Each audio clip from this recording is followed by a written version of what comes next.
Alright, I'm out here today in this beautiful, lovely fall weather with the Smith & Wesson M&P 2.0 full-size 5-inch. We'll call her the Brown Beast since everybody else does that. I did check zero with my carry ammo. 5 rounds of 124 grain HST. I got one flyer down here, low and left. That's trigger control. But these are all, that's a pretty good group. And then this is 115 grain Winchester white box. I seem to pull it right instead of left, but that's a pretty good group. I did shoot a few magazines, and I hit whatever these orange things are down there. I don't know if they're clay pigeons or pieces of rubber, and a few rounds at this, what's left of this little pumpkin here. But we'll put a few more rounds through her, see how good she does. Alright, one thing that I have done, I've got 6 magazines. I currently have 2 loaded with my carry ammo. One in my pocket. Oh, there it is with my HST. But I got these. I painted the base plates brown. Currently have one in the gun. I got 13 rounds in it now. I don't think I'm going to do some drills today. I have very limited time. But I did find this. This ETS, it was $12 for, a shitty 30 round magazine. I'm going to try it. I expect some failures with that. But so far, I've got 4 17 round magazines through the gun, and no failures, not even close. This thing does produce some fireballs. I don't know if it's the powder burn, but here, I'll just show you.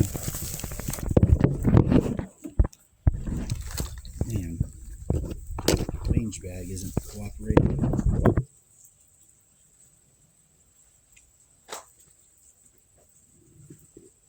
Just hold it. We'll shoot at the berm. My PO9 didn't really have any fireballs like that. So that is kind of weird. So now there's 10 in her right now. All right. So what I'm gonna do a 10 round string at this this little pumpkin over here. About as fast as I can keep her on target. It is pretty cold. It's about 40 degrees out here. I'm not wearing gloves just so I can get used to this grip texture. It is pretty aggressive. It's like almost like sandpaper, but I need to get used to that because I had a rubberized Talon grips on my PO9 because that's a pretty smooth gun. Let's see.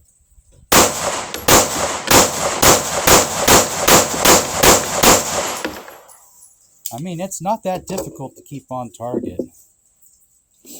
There's like almost no recoil.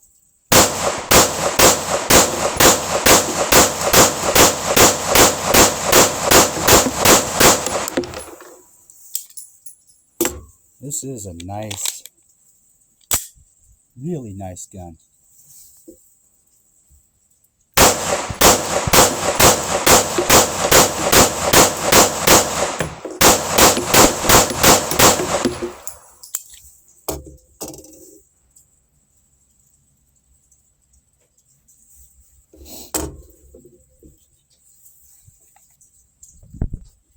All right, so that those last 3 mags, after that first 10 rounds, I had this Blazer brass in there. I did notice some sparks coming out the end of the barrel as I was shooting. What I think that is Blazer brass is plated lead bullets instead of jacketed. So I think the plating is actually, I don't know if some of it's coming off as it leaves the barrel because of the velocity it's getting. But That's what I think is happening here. So I'm going to take some shots down at these. I think those are little pieces of rubber, like a rubber target someone left down there.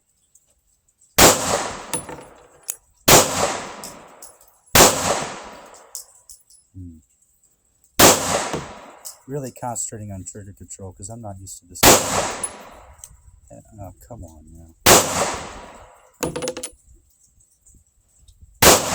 There we go. I was low and left.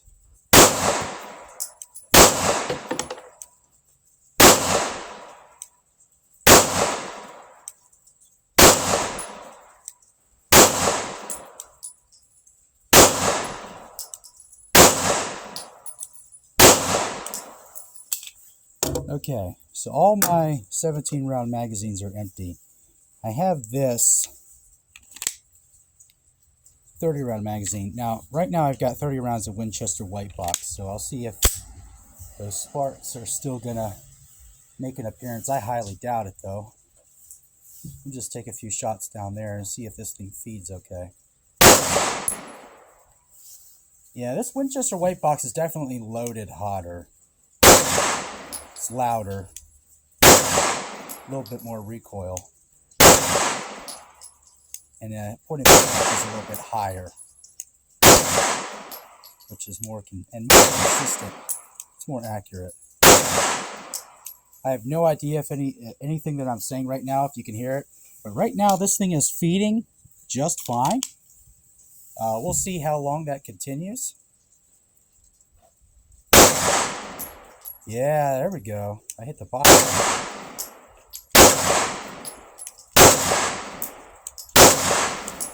Honestly, this Winchester white box is very similar recoil to my carry ammo. It does not smell the same. It smells a little bit like cat piss, but I do notice this training ammo has a lot of flash compared to my carry ammo. That HST has no flash at all. In fact, I'm going to throw this monster can out there. I don't know if that's in frame. I think it's towards the bottom. Ah! I'm using a magazine as my phone. Yeah, this thing is quite accurate for a handgun. I really like the trigger. Trigger is quite good for a striker fired. So far, we're not all the way through. I'd say we got between about 12 to 15 rounds left. That has not jammed yet.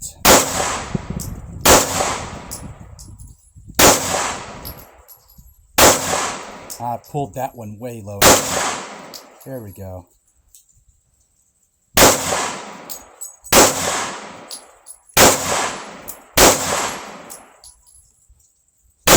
Some of those down there are definitely clay pigeons. Okay, so 30 rounds, and the slide has locked back on that magazine. Okay, I've got enough of this Blazer brass left for one more 17 round magazine and one 30 round magazine. I'm going to try that 30 round again just to see if that's reliable at all. Okay, it's really difficult to do this one-handed, but this magazine is actually not that difficult to load. One thing I will say is sometimes a follower likes to get canted towards the wrong side, so be careful with that. But for $12, I mean, even if this thing fails every now and then, it's still just a range toy. I would never carry with a ETS magazine. They don't have the best reputation, but for having fun at the range, this is a steal. Okay, so I've got 30 rounds loaded in this by hand. I didn't use my, where's it at? My Maglula for that. I have been using the Maglula for these 17 rounders just because it's faster, but I don't know if this, I don't want this to possibly tear up these feed lips at all. But that'll be exactly 200 rounds through the gun. Well, 205, counting the carry ammo. So let's put her through. I'm just gonna dump on this cat litter box I brought. that's about 5 yards away with this 17 round. So let's go.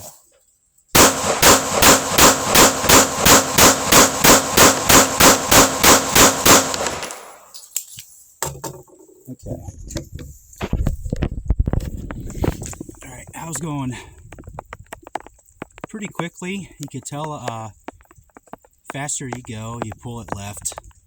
But I mean, that's still, I mean, this box is about maybe a foot wide, and that's about half of that, so 6 to 7 inch group. None of them really low, except maybe a few down here. But it's not terrible. This is a very good shooting gun. All right, I'm just going to use these last 30 rounds, which might take a while.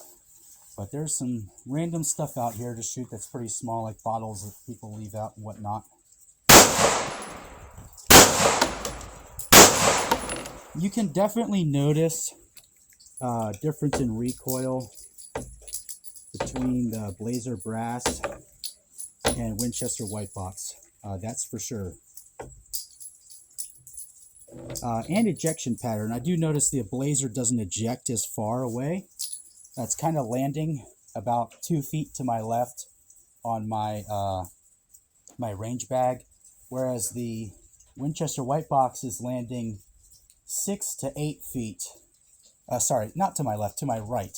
6 to 8 feet to my right. So these are probably loaded, I'd say more than 100 feet per second slower. But with such light loaded ammo, this slide has no trouble cycling. So I'm pretty happy about that. That means I can pretty much run anything that I want through this, and it'll cycle it. I was worried the heavier slide would have a little trouble with lower velocity ammo, but that hasn't seemed to be the case.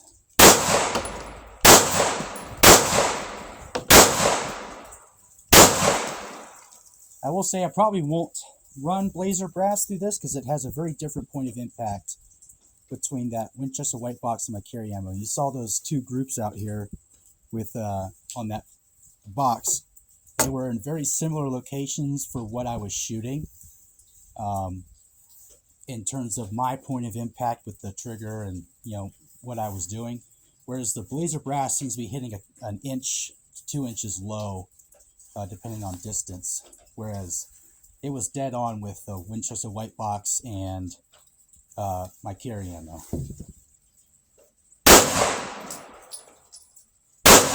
So instead of aiming at the top of the sights, I actually have to aim using the dot.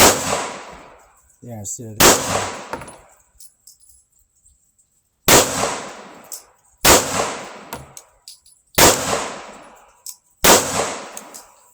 this mag is not doing that bad. It's feeding, hasn't jammed. I don't know what that little white thing is down there, but I hit that. There's a bottle out here off.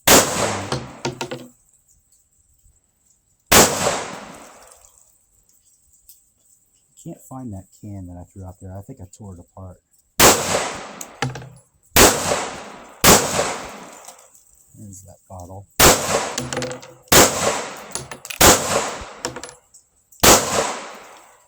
Okay, 30 rounds, it locked back, no failures. So final thoughts on the M&P. Very reliable, very comfortable to shoot. Its temperature's dropping. It's about 40 degrees out here right now, and so far this thing has had no failures. I didn't expect any, but I was a little bit apprehensive about this ETS mag, but that's pretty nice to know that it won't jam on me all the time at the range. So usually I haven't heard great things about it, but so far it's doing pretty good. We'll keep her going, see how well she does over course. She's not that dirty, but I am going to clean her, get this little bit of grime out, and we'll come back next time.